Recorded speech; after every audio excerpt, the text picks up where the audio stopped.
ભગવતે વાસુદેવાય.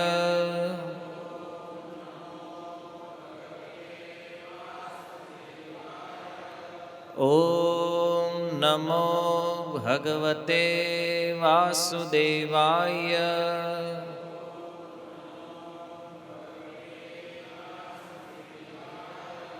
ઓમ નમો ભગવતે વાસુદેવાય.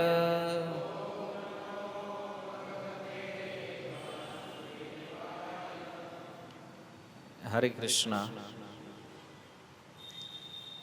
શ્રીમદ ભગવદ્ ગીતા અધ્યાય 1 શ્લોક ક્રમાંક 40. અધર્મ અભિભવાત કૃષ્ણ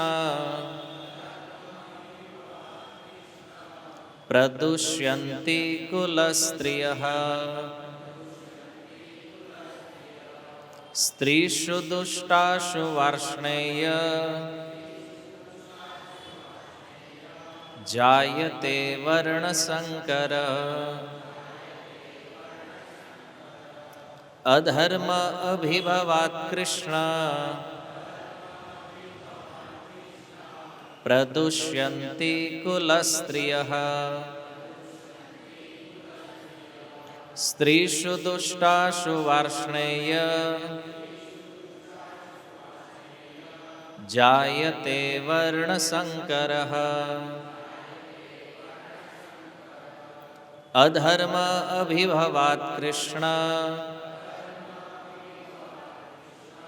પ્રદુષ્યંતિ કુલસ્ત્રિયઃ સ્ત્રીષુ દુષ્ટાશુ વાર્ષ્ણેય જાયતે વર્ણસંકર.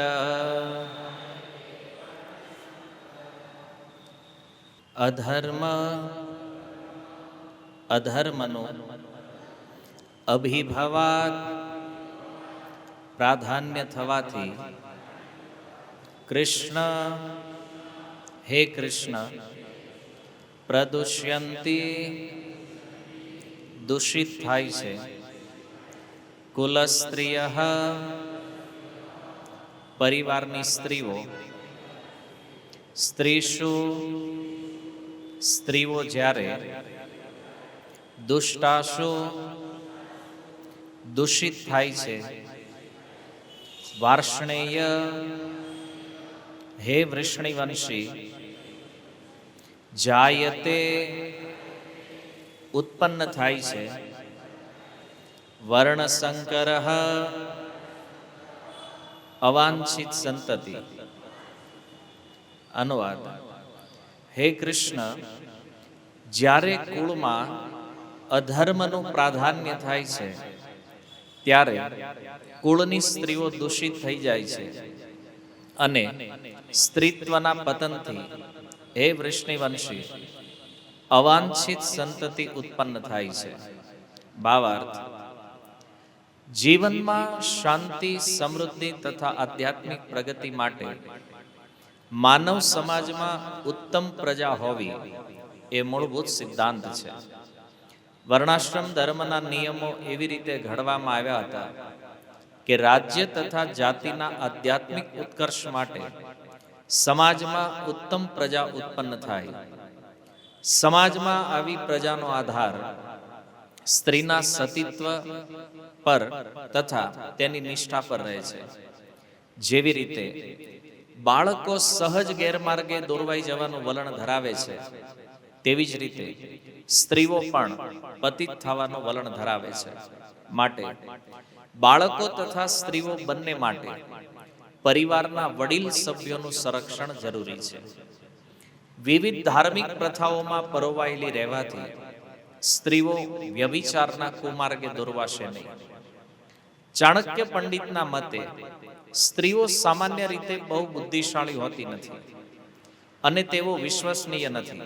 માટે તેમણે કુળ આચારોમાં પરોવાયેલું રહેવું જોઈએ અને એ રીતે તેમના સતીત્વ તથા સ્વાર્પણથી એવી પ્રજા ઉત્પન્ન થશે કે જે વર્ણાશ્રમ ધર્મમાં સહભાગી થવા માટે સુયોગ્ય હશે.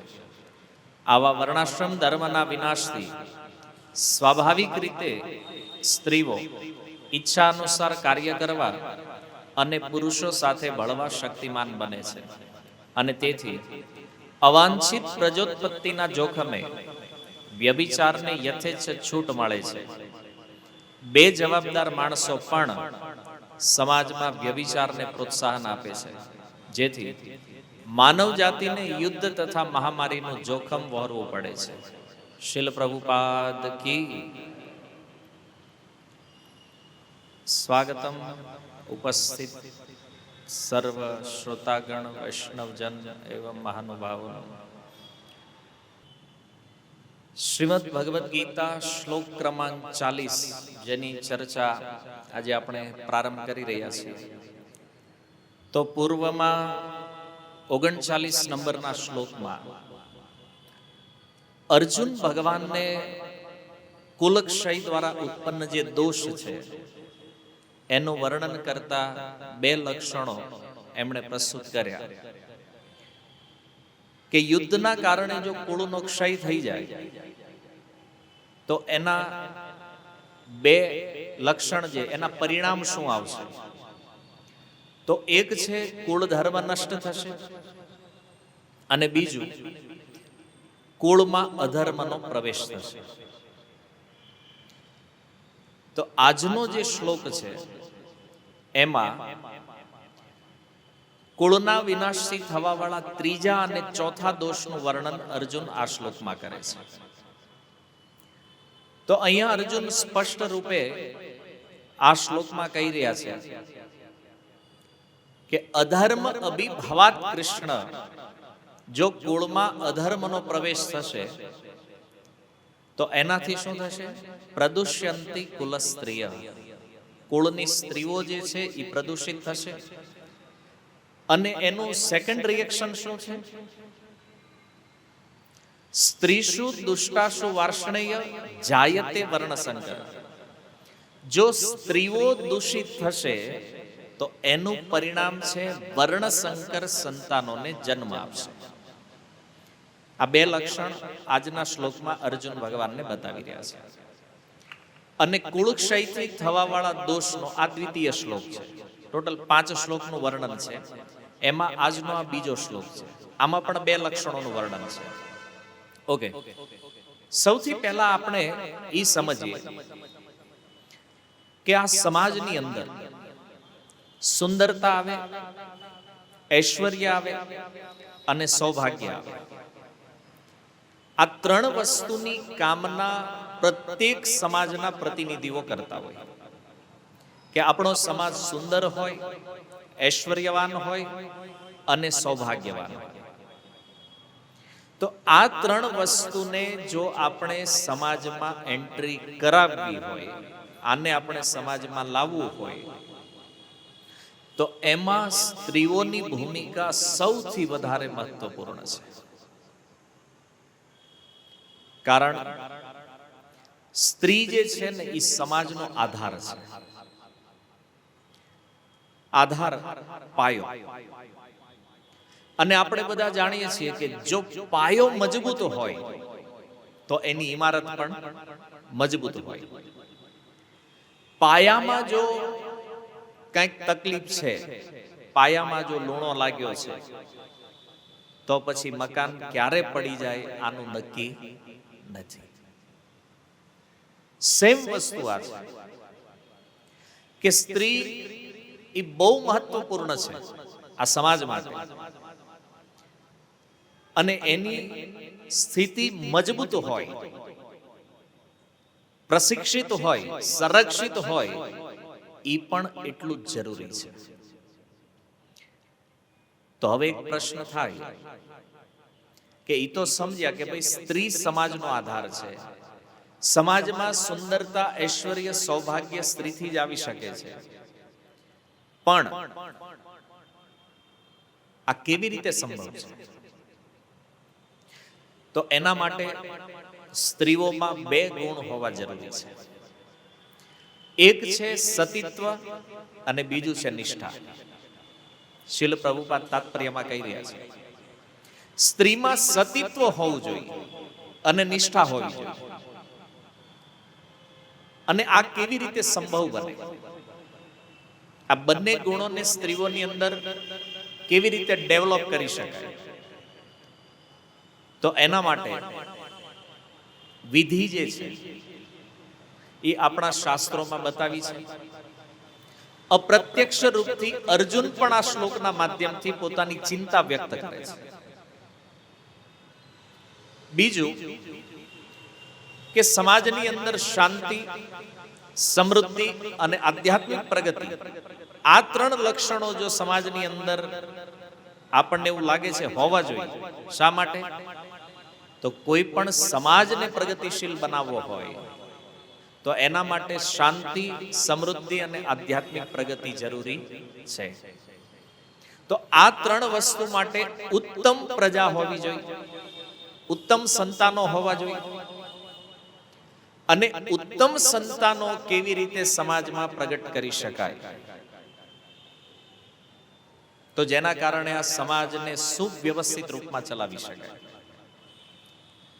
તો એના માટે પ્રભુપાદ કહે છે કે સ્ત્રી અને બાળક આ બંનેની સુરક્ષા ખૂબ મહત્વપૂર્ણ છે. શારીરિક રૂપથી પણ અને માનસિક રૂપથી પણ. એની શરીરથી પણ સુરક્ષા થવી જરૂરી છે અને મનથી પણ એની સુરક્ષા થવી જરૂરી છે. આ બંને વસ્તુ આ કેવી રીતે સંભવ છે?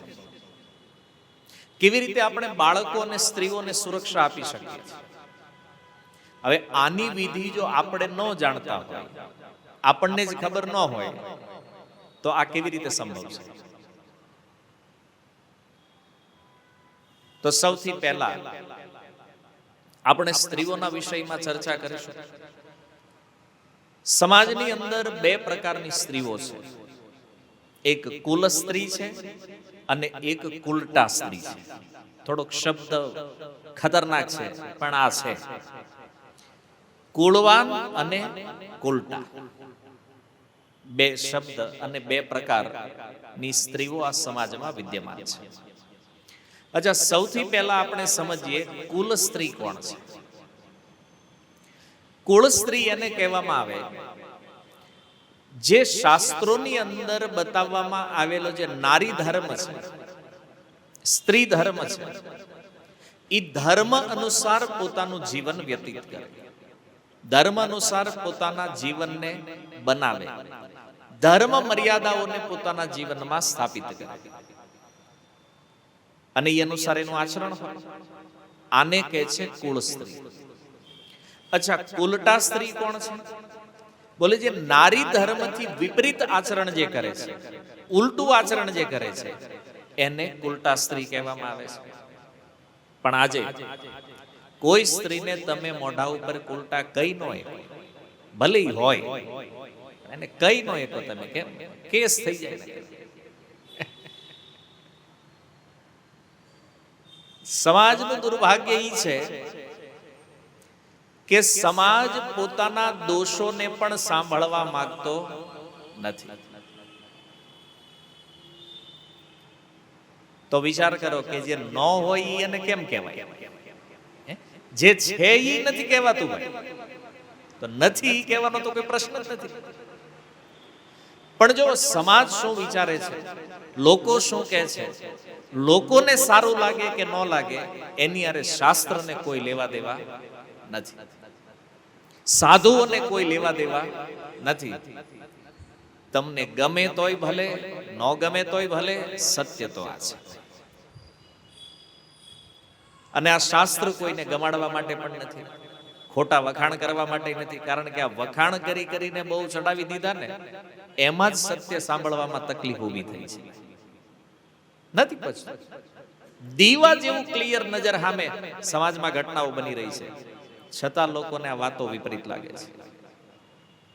આનું કારણ સમજવાનું છે. આવું શા માટે થઈ રહ્યું છે? સમસ્યા શા માટે છે?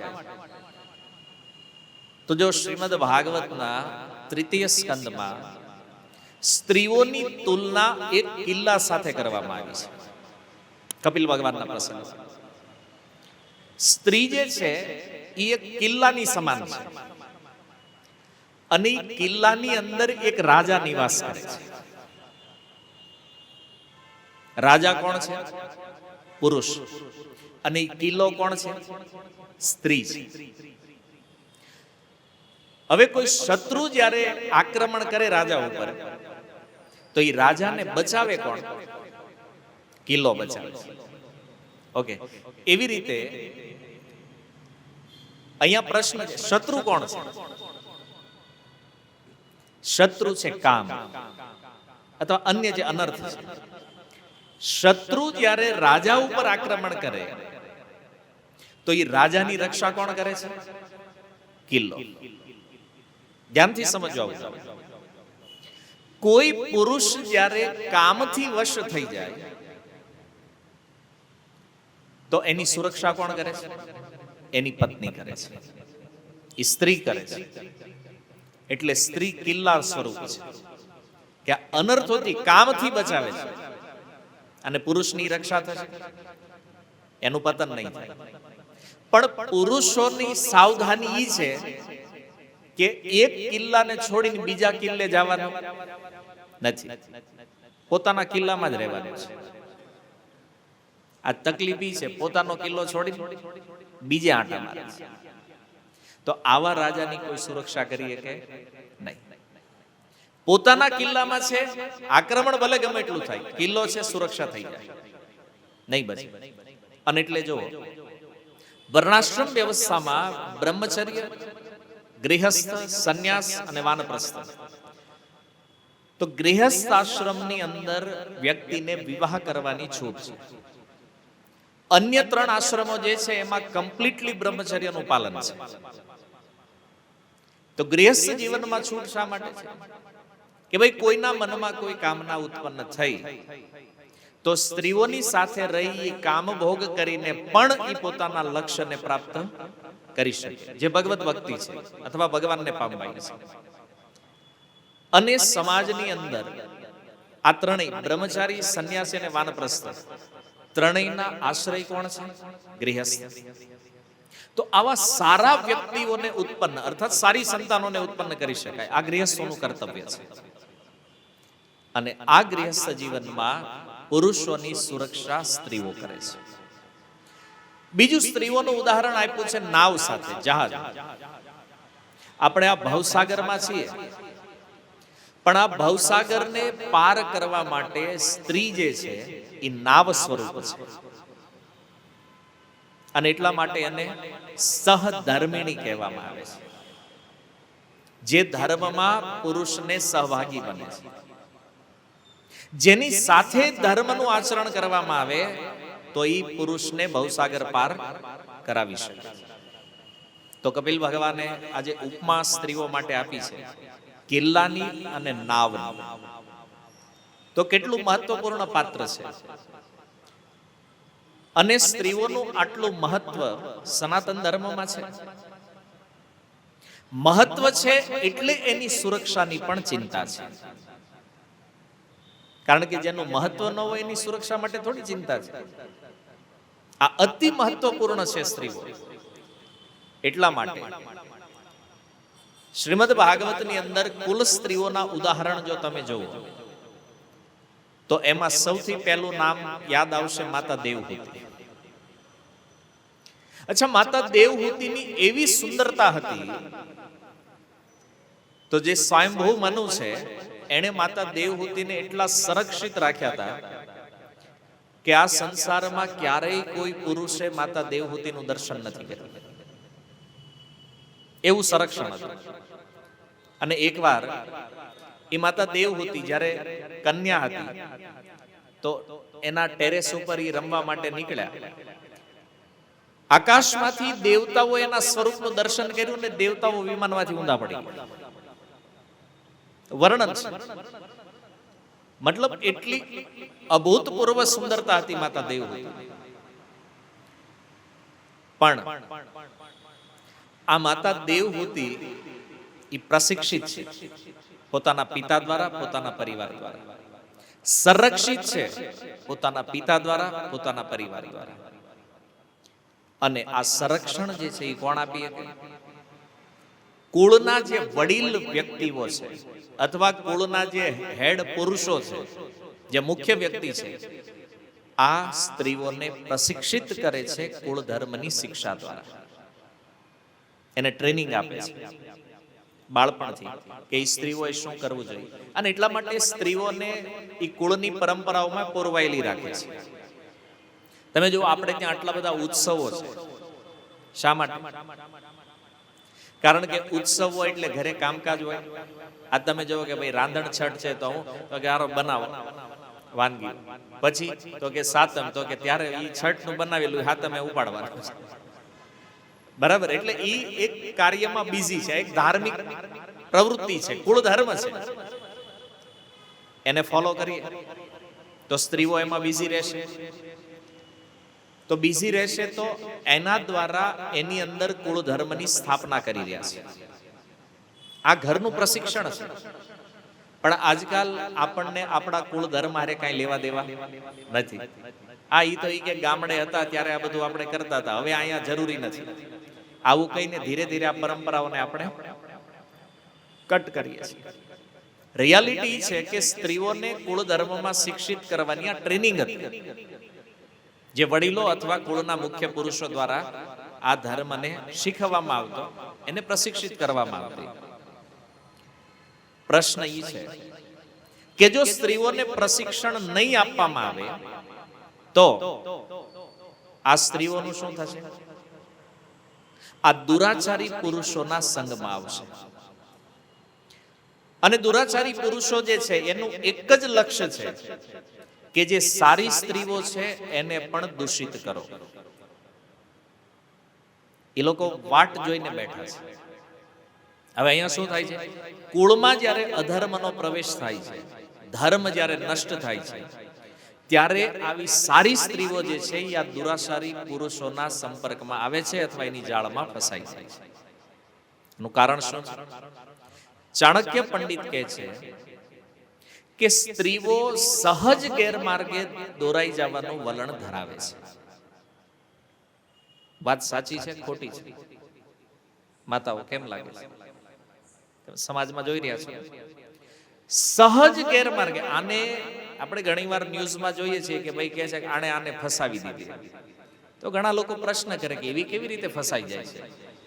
ફસાય શું કામ? સ્વભાવગત દોષ. ચાણક્ય પંડિત કહે છે સ્વભાવમાં છે કે એ સહજ ગેરમાર્ગે દોરવાઈ જાય અને વ્યભિચારમાં પડે છે. અને ત્યારે આ કુલ સ્ત્રી જે છે એને કુલટા સંબોધન લાગે છે. કુલ સ્ત્રી શું બને છે? કુલટા બને છે. આવા દુરાચારી પુરુષોના કારણે. એટલા માટે બહુ સતર્ક રહેવું જરૂરી છે કે આવા જે દુરાચારી પુરુષો છે એ હંમેશા સારી સ્ત્રીઓને પ્રદૂષિત કરવાની ચેષ્ટા કરતા રહે છે. એનો ધંધો જ છે. મહાભારતની અંદર જોવો તમે, જે દુરાચારી લોકો એ અસત સભામાં બેઠા છે એમાં એ દુરાચારીઓનો હેડ જે છે દુર્યોધન, એણે આદેશ આપી દીધો દ્રૌપદીને નિર્વસ્ત્ર કરવા માટે. આજે ભલે કળિયુગ હોય પણ આવો કાંડ તો આજે કોઈ નથી કરતો. જાહેરમાં જ્યાં હજારો લાખોની સંખ્યામાં પુરુષો બેઠા. આ દુર્યોધનની દુરાચારી જે વિચારધારા છે એનું પ્રમાણ છે. એના જે ભાઈઓ છે દુશાસન ઇત્યાદિ, તો એની અંદર પણ એ દુરાચાર છે, જેના ફળ સ્વરૂપ બધા જ આ કામમાં પ્રવૃત્ત થઈ ગયા છે. અને ભીમ ત્યારે પ્રતિજ્ઞા કરે છે કે જે ભુજાથી દુશાસને આ દ્રૌપદીનો સ્પર્શ કર્યો છે આ બે ભુજાઓને ઉખાડી નાખીશ. કોઈ શસ્ત્રથી નહીં, હાથથી ઉખાડીશ. આગળ ઉપર એક પ્રસંગ છે મહાભારતની અંદર. પાંડવો જ્યારે અજ્ઞાતવાસમાં હતા તો એ સમયે જે રાજા વિરાટ છે એનો સાળો, એટલે એનું નામ હતું કીચક. અને દ્રૌપદી જેની સુંદરતા મતલબ એ સમયમાં વિશ્વની સૌથી સુંદર સ્ત્રી છે દ્રૌપદીજી. દ્રૌપદીજી ઉપર એની નજર બગડી અને વારંવાર એને પીડા આપવા માંડ્યો. જ્યારે હવે અજ્ઞાતવાસમાં છે એટલે એને કઈ કહી ન કે, પણ એક સમયે દ્રૌપદીજીએ ભીમને કીધું કે આ કીચક બરાબર મારી પાછળ પડ્યો છે, આનું કંઈક કરવું પડશે. તો ભીમે કીધું દુરાચારી પુરુષોની દુખતી નસ શું છે, એને વ્યભિચાર માટે ઇન્વાઇટ કરો. ભીમે કીધું એને આજ રાતે બોલાય. દ્રૌપદીએ સામેથી જ્યારે ઇન્વિટેશન આપ્યું, કીચક તો ખુશ. કેમ? કામાતુરાણામ ન ભયમ ન લજ્જા. કાંઈ વાંધો નહીં કે આટલા દિવસથી જે મનોરથ હતા આજ સફળ થઈ જાય. કીચક આવ્યો અને ભીમ એક વસ્ત્ર ઓઢીને પલંગ ઉપર બેઠા. એકવાર કીચકને થયું તો ખરું કે આ દ્રૌપદી આટલી મોટી કેમ થઈ, કારણ કે ભીમ ભીમ છે, દ્રૌપદી દ્રૌપદી છે, પણ એને કાંઈ વાંધો નહીં, ભલે જે છે આખરે આપણું તો કામ પૂરું થવાનું છે, એનાથી મતલબ છે. અને જેવો સ્પર્શ કરવા ગયો, ભીમે વસ્ત્ર ખોલીને કીધું આજ તને બરાબર સંગ આપું છું. અને ભીમે જે માર્યો એને, એવો માર્યો આજ સુધી તમે જોયું નહીં હોય આવો માર કોઈને પડ્યો. આ મારે બહુ અદભુત છે. ભીમનો માથું હતું એ અંદર નાખી દીધું શરીરમાં, પગ હતા એ કમરથી અંદર નાખી દીધા, અને હાથ અહીંથી અંદર નાખી દીધા. ફૂટબોલ બનાવી નાખ્યો કીચક, અને જાહેર દરવાજા ઉપર ટીંગાડી દીધો. ક્યાંક વર્ણન ઈ પણ છે મહાભારત, નગરનો જે મુખ્ય દ્વાર છે ત્યાં ટીંગાડી દીધો આ કીચક. પેલા તો કોઈ ઓળખ્યો નહીં આ છે કોણ. તો આવી ભયાનક સજા ભીમસેન દ્વારા આપવામાં આવી. કોને? આ કીચકને. તો આ સજાનું કારણ એ જ હતું કે દુરાચારી પુરુષો વાસ્તવમાં આને જ લાયક છે, એને આ પ્રકારનો દંડ આપવો જોઈએ. રામાયણની અંદર જોવો તમે તો રાવણ દુરાચારી હતો. માતા સીતાનું હરણ કર્યું એણે, સીતાજીનું હરણ કરીને લંકામાં લાવ્યો ને તો વિભીષણ, કુંભકર્ણ, એના જે કુટુંબીજનો હતા બધાએ સમજાવ્યો આ કામ ખોટું છે, આખા રાક્ષસ કુળનો વિનાશ થાય આનાથી, તું આ રહેવા દે. પણ દુરાચારી દુરાચારી છે, માન્યો નહીં. અંતે હનુમાનજીએ લંકા બાળી નાખી, બતાવવા માટે કે રાવણ તારો અંત બિલકુલ નિકટ છે, તું ખોટી જગ્યાએ લાગી ગયો છે. અને હમણાં તમે બધા મૂવી જોવા ગયા છો, મૂવીના પ્રારંભમાં જે પ્રસંગ આવે છે કે કશ્યપ અને દીતિ, તો જે દીતિ છે સંધ્યાના સમયે કામથી વશ થઈ અને કશ્યપજી પાસે, આ પ્રસંગ થોડો ડિફરન્ટ છે. દીતિના મનમાં પ્રદૂષણ આવી ગયું છે, શરીરમાં કોઈ દોષ નથી, મનમાં પ્રદૂષણ આવ્યું, અને દીતિએ કશ્યપજી આગળ સંગની યાચના કરી. પરિણામ શું નીકળ્યું? બે ભયાનક અસુર પ્રગટ થઈ. અલ્ટિમેટ આ બધા પ્રસંગો જે છે એનો સાર ઈ છે કે આપણે જે પ્રમાણે વિચાર કરીએ છીએ કે સ્ત્રીઓ બગડે છે, પણ એની પાછળ ઘણા કારણો છે. પહેલું કે કુળની અંદર કુળ ધર્મની શિક્ષા આપવા વાળું જ્યારે કોઈ ન રહે, અને અર્જુનની ચિંતા હતી કે યુદ્ધ થશે, આમાં જે પુરુષોનું મૃત્યુ થશે, તો આ સારા ઘરની જે સ્ત્રીઓ છે આ દુરાચારીઓના ચંગુલમાં ફસાઈ જાય.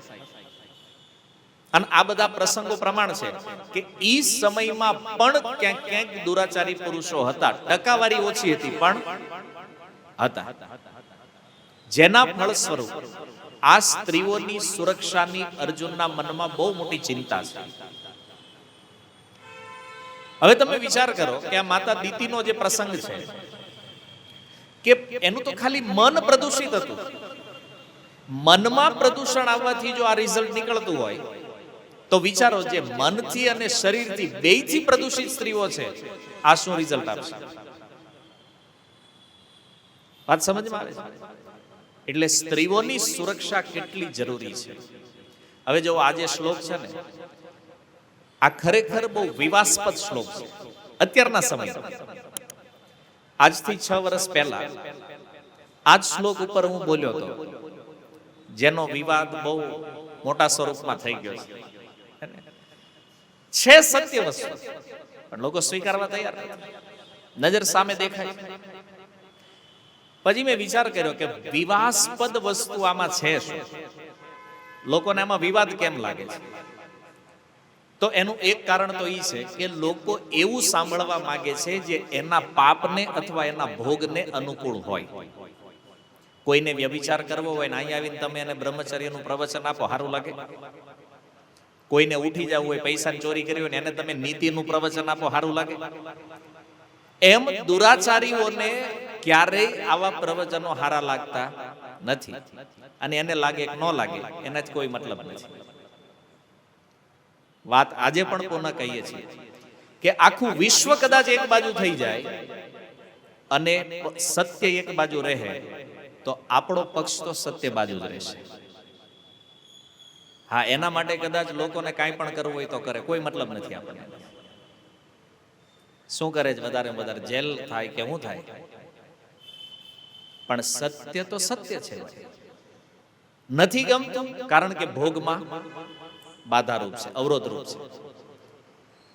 આ શ્લોકમાં સૌથી પહેલી સમસ્યા જે છે, વિવાદાસ્પદ વાત આજે કોઈને યદિ કહેવામાં આવે તો લોકો બાળ વિવાહ ઉપર સૌથી મોટો આઘાત કરે છે. બાળ વિવાહ. અચ્છા, એક પ્રશ્ન તમને એ કરવાનો છે કે બાળ વિવાહથી તમે સહમત છો કે નથી? કેટલા લોકો નથી? હાથ ઉપર કરો. અને બાળ વિવાહથી કેટલા લોકો સહમત છે એ હાથ ઉપર કરો. ઓકે, બંને પક્ષ અહીંયા ઉપસ્થિત છે. હવે મારો પ્રશ્ન એ છે કે સૌથી પહેલા મને એ સમજાવો કે બાળ વિવાહ શું છે? તમે કોને માનો છો બાળ વિવાહ?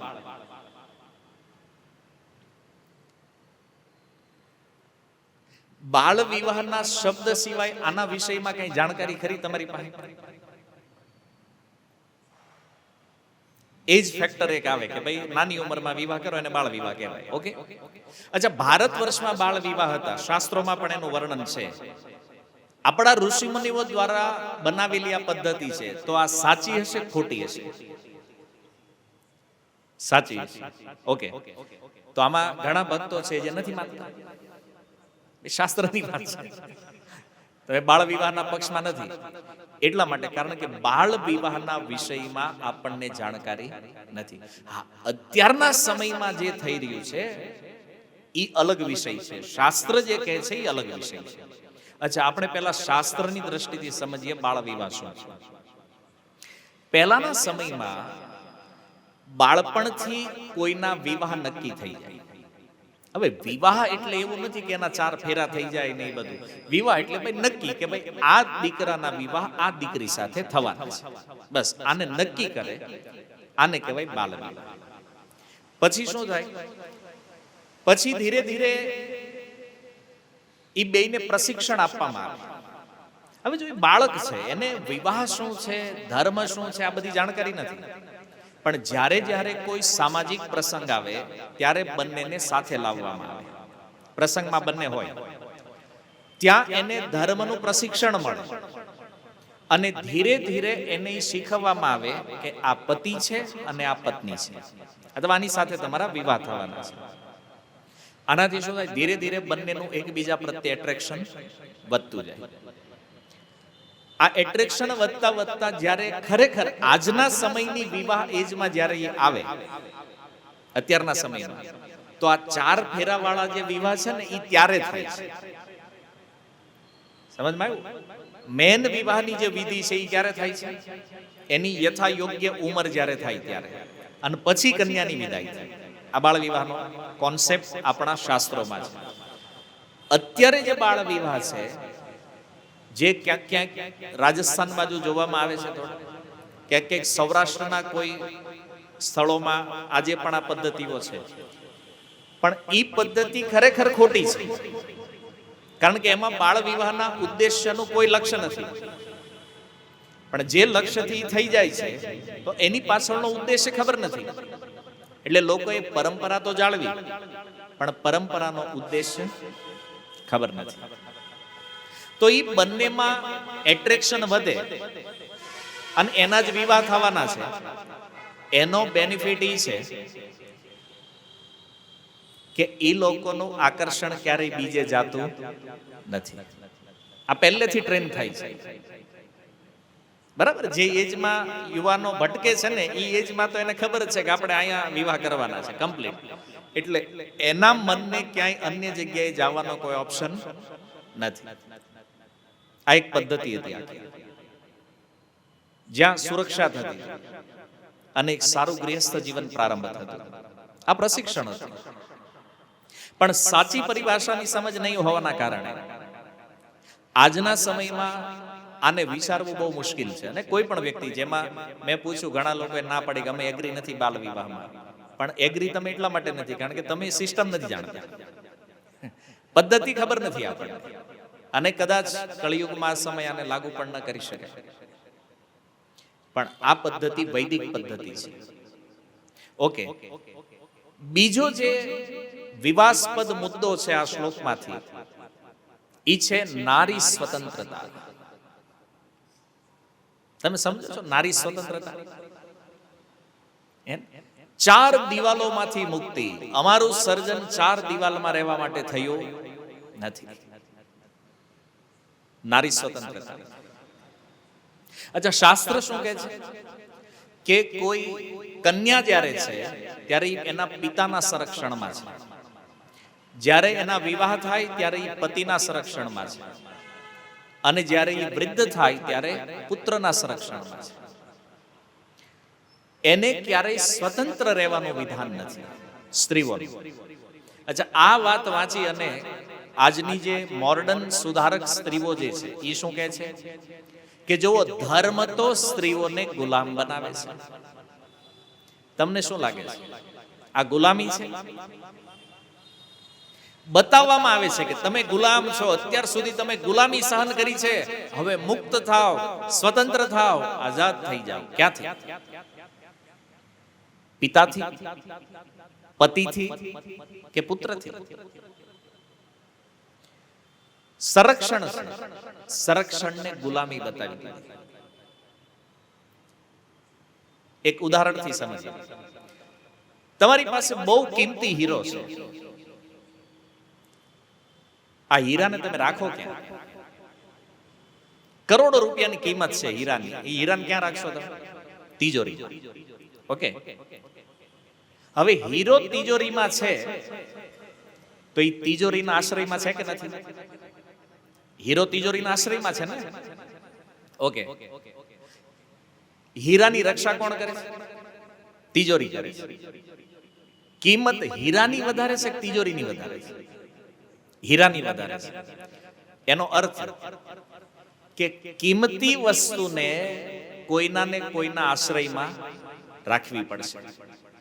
હે ને? કેમ હીરાને છૂટો નથી મૂકી દેતા? કરોડોની કિંમત જે હીરાની છે એને છૂટો નથી મૂકતા તમે. તો અમૂલ્ય જેનું મૂલ્ય છે એ સ્ત્રીઓને હાવ કોકના હાથમાં છૂટી મૂકી દેવાની. અર્જુનની આ ચિંતા છે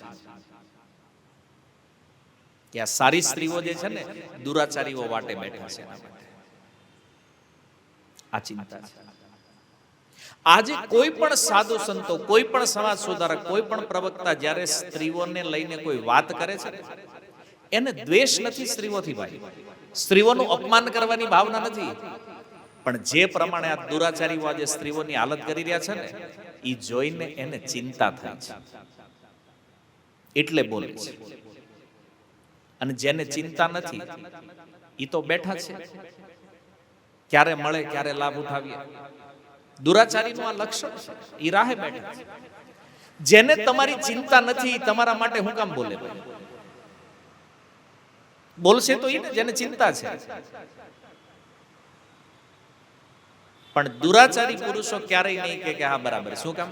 કારણ કે એને ખબર છે આપણું બંધ થઈ જાય. આ બધા જો સુધરી જાય તો આપણો ભોગ બંધ થઈ જાય. તો કિંમતી વસ્તુને તિજોરીમાં સાચવીએ છીએ પણ આપણી અમૂલ્ય વસ્તુને આપણે ગમે ત્યાં છોડી દઈએ છીએ. આ ચિંતાને લઈને અર્જુન કહે છે કે સૌથી કિંમતી વસ્તુ જે છે ને પરિવારમાં એ સ્ત્રી છે. અને તમને એક આશ્ચર્યની વાત કહું, આ નારી સ્વતંત્રતાનું આંદોલન જે છે ને એ કોઈ નારીએ નથી ચાલુ કર્યું, એ આ દુરાચારી પુરુષોએ ચાલુ કર્યું છે. નારી સ્વતંત્રતાના પાયામાં કોઈ સ્ત્રી નથી, આ દુરાચારી પુરુષો છે ને આશ્ચર્ય. આ વિવાસ્પદ વાતો છે. જો વૈદિક સંસ્કૃતિમાં સ્ત્રીનું ખૂબ સન્માનનીય પદ છે, ખૂબ ઊંચું પદ છે, અને એટલે એની સુરક્ષા કરવામાં આવે છે. પણ ઓલા લોકો ઊંધી પટ્ટી પડાવે છે, નહીં તમે ગુલામ બનશો. હમણાં વિવાદ તો ઓલરેડી ચાલે છે ટીવી ડિબેટોમાં. એક સ્ત્રી એને જે તર્ક આપ્યો છે એ જોઈને આપણને એમ થાય કે આની માનસિકતા ક્યાં છે. જોવો અચ્છા, શાસ્ત્રમાં એવું કીધું છે કે ભાઈ નારી શક્તિ છે. કોના માટે છે? જે સદાચારી છે, જે ધર્મનું પાલન કરે છે, એ નારી શક્તિ છે. પણ જેને ધર્મ અને સદાચાર જેવું જીવનમાં કઈ છે જ નહીં, એને કોણ શક્તિ સ્વરૂપે જોશે? એને કોણ માતાના રૂપે જોશે? આવું સંભવ છે ક્યારે? નથી. તો એ સ્ત્રી એવું કહી રહી હતી ટીવીમાં, તમે સાંભળ્યું છે કે આપણે ગાડી લેવા જઈએ તો પેલા ગાડીની ટેસ્ટ ડ્રાઈવ લઈ તો લગ્ન એમ નામ કરી લેવાના. એનો કહેવાનો મતલબ હતો 4-5 પુરુષોનું ટેસ્ટિંગ કરશું અમે, અને પછી એમાં જે સારો લાગે એને વિવાહ કરશું. કોઈ લોજિક છે આ વાતમાં? આવી વિચારધારાઓ ભારત વર્ષના ટીવી પ્લેટફોર્મ પર બેસી અને લોકો ખુલ્લેઆમ પ્રચાર કરી રહ્યા છે. એની ઉપર કોઈ આપત્તિ નથી, કોઈ દંડ નથી. પણ કોઈ સાધુ ખાલી એમ કહી દે કપડા પહેરવા જોઈએ તો મહાભારત થઈ જાય. એક મહાભારત એટલે થયું છે કે સ્ત્રી ના કપડા ઉતારવાની તૈયારી હતી એટલે મહાભારત થઈ ગયું. અને આજે કોઈને પહેરવાનું કહ્યું તો મહાભારત થઈ જાય. આ કળિયુગ છે. અને કઈ પણ બોલો એટલે એક જ પ્રશ્ન, અમારી ઈચ્છા, અમારી સ્વતંત્રતા. ભાઈ, તમારી સ્વતંત્રતા બધી વાત સાચી છે, પણ તમે મનુષ્યોના સમાજમાં છો, પશુઓના સમાજમાં નથી. અને મનુષ્ય સમાજની મર્યાદા છે, અને આ મર્યાદા નથી તો તમારું સન્માન કોઈ કરવાનું નથી. અને આ સત્ય છે. મર્યાદા બધાને પ્રિય છે. આપણી વૈદિક સંસ્કૃતિ સ્ત્રીઓનું આ સન્માન શક્તિ રૂપે સન્માન કરે. શું કામ? કારણ કે એનાથી કોઈ પણ પુરુષ ભવસાગર પાર થઈ શકે, એનાથી ધર્મમાં વૃદ્ધિ થઈ શકે, અને એ જ ધર્મમાં સહભાગીણી છે એટલે એને ધર્મપત્ની કહીએ છીએ. આને લોકો ભોગનું સાધન બનાવવા માંગે છે. એમાં સાધુ અને શાસ્ત્ર અડચણરૂપ થાય છે અત્યારે, કારણ કે આવી વાતો આ દુરાચારીઓને ગમતી નથી એટલે વિરોધ. સ્ત્રીઓ પણ નથી સમજતી કે આટલું શોષણ સમાજમાં જે દેખાઈ રહ્યું છે ને, આની પાછળ મૂળભૂત કારણ શું છે, આની ઉપર કોઈને વિચાર નથી કરવો. બસ હરેક જગ્યાએ બસ અમારે ગુલાબીમાં નથી રહેવું, અમારે સ્વતંત્રતા જોઈએ, 4 દિવાલમાં અમે નહીં રહીએ તો વારે જઈને શું કરશો? 4 દિવાલમાં રહેવાનો અર્થ એ નથી તમે કેદ છો. 4 દિવાલમાં રહેવાનો અર્થ છે તમે સુરક્ષિત છો. તિજોરીમાં બેઠા બેઠા હીરો વિચાર કરે કે મને આ પૂરી દીધો છે, એ બંધનમાં છે કે સુરક્ષામાં છે? બંધનને સુરક્ષા સમજે છે ને, આ સ્ત્રીઓનું સૌથી મોટું દુર્ભાગ્ય છે. તમારું પરિવાર જે છે, તમારા પિતા, તમારા ભાઈ, તમારા પતિ, આ વાસ્તવમાં તમારી સુરક્ષા છે. અને આજે આ પાશ્ચાત્ય વિચારધારાએ શું મનમાં નાખ્યું છે?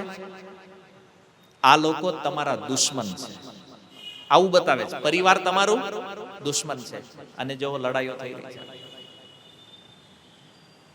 આ મોટી સમસ્યા છે. તો સ્ત્રીઓની પવિત્રતા જળવાઈ રહે એ ખૂબ જરૂરી છે. સ્ત્રી અમૂલ્ય વસ્તુ છે, સન્માનનીય છે, એટલે એની સુરક્ષા જરૂરી છે. જેનું સન્માન ન હોય એની સુરક્ષા શું હોય? જેની કોઈ વેલ્યુ નથી એની સુરક્ષા શું હોય? પણ આ સ્ત્રીની સુરક્ષા એટલે જરૂરી છે કારણ કે કોઈ પણ રાષ્ટ્રના ઉત્કર્ષ માટે, કોઈ દેશને મજબૂત બનાવવા માટે પ્રજા કેવી હોવી જોઈએ? ઉત્તમ કક્ષાની. એનો અર્થ સંતાનો ઉત્તમ હોવા જોઈએ. અને ઉત્તમ સંતાન કોઈ ઉત્તમ સ્ત્રીથી જ પ્રાપ્ત થઈ શકે. તો સેકન્ડ પોઈન્ટ જે અર્જુનનો છે કે સ્ત્રીઓમાં જો અધર્મ પ્રવિષ્ટ થશે, એ સ્ત્રીમાં પ્રદૂષણ આવશે અને આવી સ્ત્રી દ્વારા જે જન્મ લેશે એ સંતાનો કેવા છે? વર્ણ સંકર, અવાંછિત સંતાનો હશે. અને ઉત્તમ સંતાનની જો કામના છે, આજે પણ કોઈ સ્ત્રી ગર્ભવતી હોય તો એને પૂછો કેવું સંતાન ચાહો છો? બોલે સૌથી શ્રેષ્ઠ, બુદ્ધિમાન, તેજસ્વી. આ જ ચાહે છે ને? કોઈ નબળું, રોગી આવું સંતાન ચાહે છે? નથી ચાહતા. તો ઉત્તમ માતા પિતા જ ઉત્તમ સંતાનને પ્રગટ કરી શકે. કુળ ધર્મ દ્વારા આ ટ્રેનિંગ આપવામાં આવતી, આ પ્રશિક્ષણ હતું. પણ કુળ ધર્મના વિનાશથી શું થાય? શીલ પ્રભુપાદ લખે છે આના તાત્પર્યમાં કે કુળ ધર્મના વિનાશથી ઈચ્છા અનુસાર કાર્ય કરવા અને પુરુષો સાથે બળવા માટે સ્ત્રીઓ શક્તિમાન બને છે. મારા નિવેદનનો આ પણ એક ભાગ હતો ત્યારે, જે બહુ ખરાબ લાગ્યું બધાને. પણ રિયાલિટી તો ઈ છે. તમે જો એને જો સૌમ્ય ભાષામાં કહું, સરળ, અમારા ગુરુ મહારાજ કહેતા કે આપણે ગામડે ખેતી કરતા હતા અને ખેતીમાં ગમે એટલી જરૂર હોય, બળદની જગ્યાએ ક્યારેય આપણે ગાયને જોડી નથી. સૌરાષ્ટ્રથી જ આવ્યા છો ને બધા, ખબર? બે બળદમાંથી એક બળદ કદાચ મરી ગયો હોય તો એ બળદની જગ્યાએ ક્યારેય ગાયને જોડતા નથી. મેં મારા જીવનમાં નથી જોયું ક્યારેય. મારા પૂર્વજોએ પણ આવું કીધું નથી ક્યારેય ગાયને ખેતરમાં જોડીને ખેતી કરી હોય. બુદ્ધિમાન માણસ માટે આ સ્ટેટમેન્ટ કાફી છે ખાલી. કારણ શું છે કે જો એની અંદર ધર્મ નથી અને ઈચ્છા અનુસાર ઈ કાર્ય કરવા લાગશે, એનો અર્થ શું છે? શક્તિ અનિયંત્રિત થઈ રહી છે. અને શક્તિ જો નિયંત્રણમાં હોય તો સર્જન કરે અને અનિયંત્રિત થઈ જાય તો વિનાશ કરે. આ શક્તિનો નિયમ છે. અને એટલા માટે જે પણ શસ્ત્રો છે એને કંટ્રોલ કરવામાં આવે છે. કોઈ મિસાઇલ છે તો એનો એક કંટ્રોલ છે, અને જો એ કંટ્રોલ ગુમાવી દે તો લક્ષ્ય સુધી નહીં પહોંચે. તો સ્ત્રીઓનો કંટ્રોલ જે છે એ એની સુરક્ષા માટે છે કે આવા દુરાચારીઓના હાથમાં ન પડી જાય. પણ એ સ્ત્રી જાતે એમ કે મારે ત્યાં જાવું તો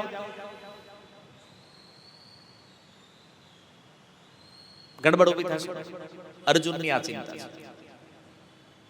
ઘણી વાર આ વિષયમાં લોકો એ પણ કીધું કે આપણે જો સ્ત્રીઓને નહીં આગળ જવા દઈએ તો આગળ જવાનો અર્થ અથવા સન્માનનો અર્થ કેવલ નોકરી કરવાથી યા બીજે કામ કરવાથી નથી હોતો. અચ્છા, બહાર જે કામ કરે એ સ્ત્રીઓ આત્મનિર્ભર છે, સ્વતંત્ર છે, સન્માનિત છે, અને ઘરે છે એ સ્ત્રીઓનું કોઈ સન્માન નથી. આ બનીએ કે ચાર દિવાલની અંદર આજે સ્ત્રીઓને ત્રાસ પણ મળે છે. હું એમાં એગ્રી કરું કે ઘણા ફેમિલીઓ એવા છે જે સ્ત્રીઓને બહુ પ્રતાડિત કરતા હોય. એની વાત નથી થઈ રહી. ઈ ખોટું છે. સ્ત્રીઓ ઉપર કોઈ અત્યાચાર કરતું હોય, આ રીતે ઘરેલું હિંસાઓ જે થઈ રહી છે, પણ આ બધાના મૂળમાં તો અધર્મ જ છે. કારણ કે પત્નીનું કેમ સન્માન કરવું, એની હારે કેવો વ્યવહાર કરવો, આ શિક્ષા નથી આપી પરિવારે, ત્યારે જ એની પત્ની હારે દુર્વ્યવહાર કરે છે. અથવા કોઈ સ્ત્રી છે જેને ધર્મની શિક્ષા નથી મળી, પતિ હારે કેમ વ્યવહાર કરવો, શું કરવું પરિવાર સાથે, એ નથી શિક્ષા મળી, એટલે તો એ પતિ હારે દુર્વ્યવહાર કરે છે. બેયના મૂળમાં કારણ તો અધર્મ છે. અધર્મ આ બગાડે છે અને સમજવા તૈયાર નથી. અને એનું રિઝલ્ટ જોઈ લો, સમાજમાં પ્રત્યક્ષ છે. કોઈની ઉપર બ્લેમ કરવાથી કે કાંઈ કરવાથી કાંઈ મતલબ નથી. રિઝલ્ટ સામે છે. આને કેમ સુધારવું? તો એનો એકમાત્ર ઉપાય ધર્મ છે.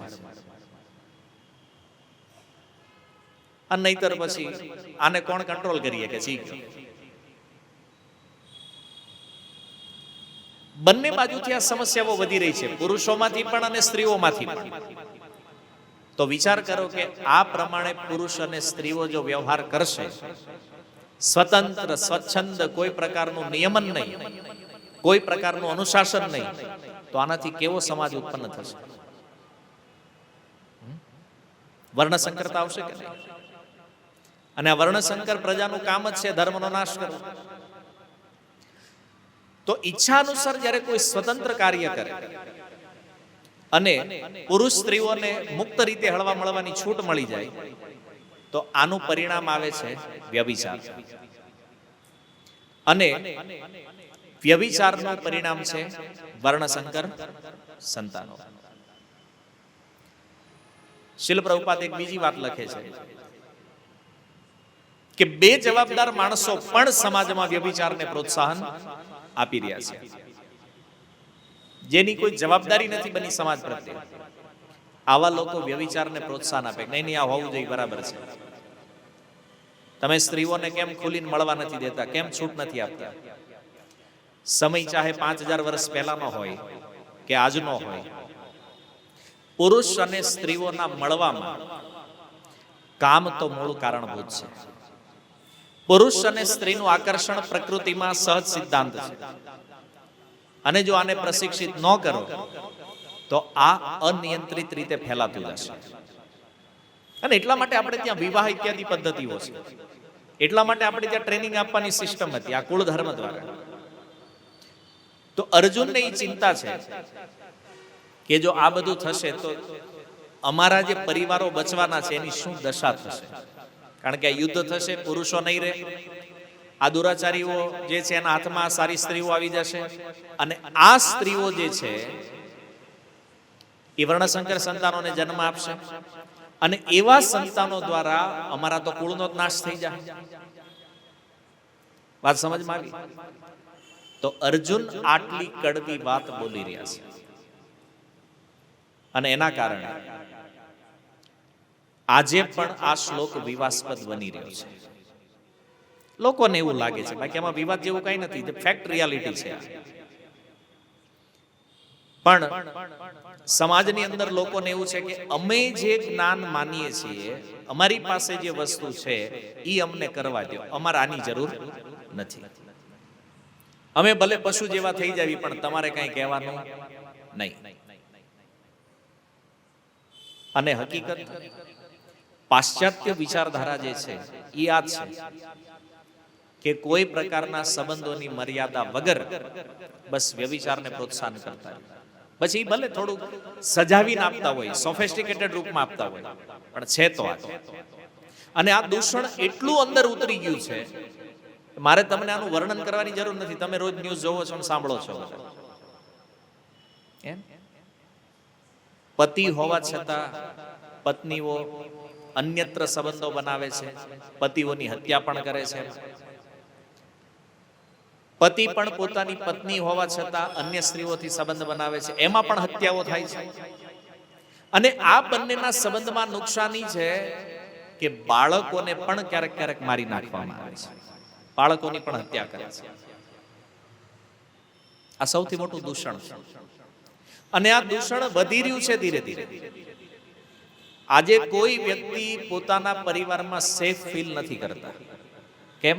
ચિંતા રહે છે કે અમારા બાળકો ક્યાંક આવા કુસંગમાં નહીં પડી જાય, અમારા ઘરના સભ્યો ક્યાંક કુસંગમાં નહીં પડી જાય. આ સમસ્યા છે. એટલા માટે અર્જુનની જે ચિંતા છે એ બહુ વ્યાજબી છે કે સ્ત્રી અને બાળકની સુરક્ષા થવી જોઈએ. જો આ યુદ્ધ થશે તો આ સુરક્ષા થવાની નથી. પણ આટલી કડવી વાત બોલ્યા પછી અર્જુનને સમજાણો કે મેં બોલી નાખ્યું છે બહુ કડવું, તો થોડુંક મીઠું કરીએ, આને થોડુંક સ્વીટ બનાવીએ. તો આ શ્લોકમાં બે તો કડવી વાતો છે, પણ આમાં મીઠી વાત શું છે? કૃષ્ણ કેમ? કારણ કે ભગવાનનું નામ એટલું મધુર છે, એટલું સ્વીટ છે. કૃષ્ણ નામ મંગલમ મંગલેભ્યો અને મધુરમ મધુરેભ્યો. આ દુનિયામાં સૌથી મધુરથી મધુર વસ્તુ છે એ કોણ છે? કૃષ્ણ છે. અભિન્નત્વામ નામનામીનો, તો કૃષ્ણ અને કૃષ્ણ નામમાં કોઈ અંતર નથી. તો કૃષ્ણ જેટલા મધુર છે એનું નામ પણ એટલું જ મધુર છે. તો અર્જુને કીધું ભલે મેં વાત કડવી કરી, પણ હે કૃષ્ણ, કૃષ્ણ સંબોધન આપીને અર્જુન સ્વીટનેસ લાવી રહ્યા છે. સ્ત્રીનું પ્રદૂષણ જે છે એ અશુભ છે, અમંગલ કાર્ય છે, પણ કૃષ્ણ તમે તો મંગલ ભવન અમંગલ હારી, તમે તો સમસ્ત જીવોનું મંગળ કરવા વાળા છો. એટલે કોઈ પ્રકારની ચિંતા નથી. કૃષ્ણ નામથી અર્જુન કહી રહ્યા છે. પણ અર્જુન વિચારે છે કે આ જે સમસ્યાઓ ફ્યુચરમાં આવવાની છે, એ કૃષ્ણ મારે તો અત્યારે છુટકારો જોઈએ છે આનાથી. અને ગમે એવું બંધન હોય એને તત્કાલ મુક્ત કરવાની ક્ષમતા કોનામાં છે? કૃષ્ણ નામમાં છે, હરિનામમાં છે. અને એટલા માટે અર્જુન કૃષ્ણ સંબોધન કરી રહ્યા છે ભગવાન. જો કૃષ્ણ સંબંધનો એક ઓર મતલબ છે અહીંયા. શું? કે હાલો માની લીધું કે દુરાચાર ફેલાણો છે સમાજમાં, વર્ણશંકર સંતાનો, કારણ કે મનથી પણ દૂષણ છે તો એ સ્ત્રીથી જન્મ લેનાર પણ વર્ણશંકર છે.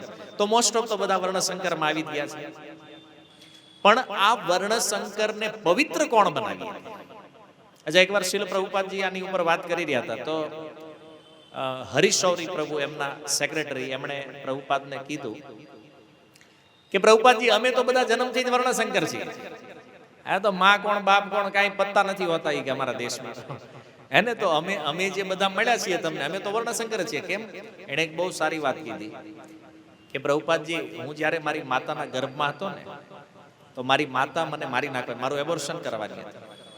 પણ એની કોઈ મિત્ર છે, એણે સલાહ આપી કે નહીં ભાઈ, બાળકને જન્મ થવા દો.